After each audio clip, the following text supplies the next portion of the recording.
जिस प्रकार की टिप्पणियां भारत की सेना को लेकर राहुल गांधी जी ने और उनकी पार्टी ने की, उसके बाद उनको पूरी श्योरिटी है कि बिहार के चुनाव वो हारने वाले हैं।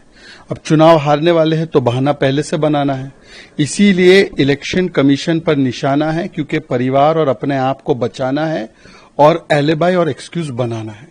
ये जैसे महाराष्ट्र में चुनाव हारे तो पोस्ट इलेक्शन एक्सक्यूज बनाया कि देखो महाराष्ट्र में रिगिंग हो गई इसलिए हम हार गए।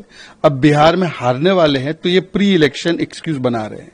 जहां तक महाराष्ट्र की बात है तो इलेक्शन कमीशन ऑफ इंडिया ने एक नहीं अनेकों बार इनके हर सवाल पर फैक्चुअल डेटाबेस तथ्यात्मक जवाब दिया है, परंतु राहुल गांधी को लगता है कि उनका पारिवारिक तंत्र जो है वो संवैधानिक तंत्र के ऊपर है।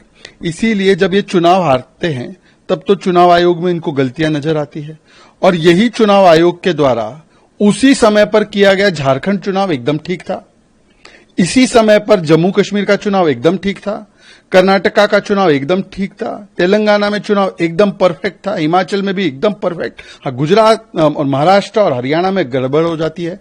तो इसका मतलब यह है कि यदि मैं चुनाव जीतूं तब तो चुनाव आयोग ठीक, अगर मैं कोर्ट केस जीतूं तब तो जुडिशरी ठीक, वरना मैं इन सबको गालियां दूं, विदेश जाकर भी गालियां दूं। और जहां तक संवैधानिक संस्थाओं को कुचलने की बात है तो राहुल जी अभी 25 जून आ रही है। 25 जून को पता है क्या हुआ ना? 50 वर्ष पहले आपकी दादी मां ने पूरे देश में इमरजेंसी लगाकर क्या संसद, क्या मीडिया, क्या जुडिशरी, क्या सुप्रीम कोर्ट, क्या इलेक्शन कमीशन, सबको कुचल दिया था। तो जिनके परिवार के पूरे चरित्र में संवैधानिक संस्थाओं की हत्या हो, वो दूसरों पर रिगिंग और मैच फिक्सिंग का आरोप कृपया ना लगाएं। जी न्यूज़।